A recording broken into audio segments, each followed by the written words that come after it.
in today's tutorial, I'm going to show you how to check your active status on Instagram, if it's hidden or not.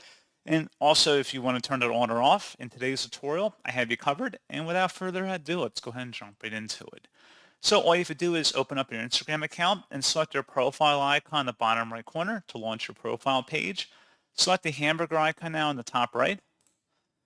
And then go scroll down underneath where it says messages and story replies. And then where it says show activity status, go ahead and select that. So this will display what your current activity status is. So allow accounts you follow and anyone you message to see when you were last active or are currently active on Instagram apps. When this is turned off, you won't be able to see the activity status of other accounts. You can continue to use our services if active status is off. So if you want to enable activity status, you click inside the oval to turn it on. Conversely, if you want to disable it, just click inside it one more time until it's grayed out. And that's all you would have to do. So pretty straightforward process, guys. And as always, thank you for watching. I do hope that I was able to help you out, and I do look forward to catching you all in the next tutorial. Goodbye.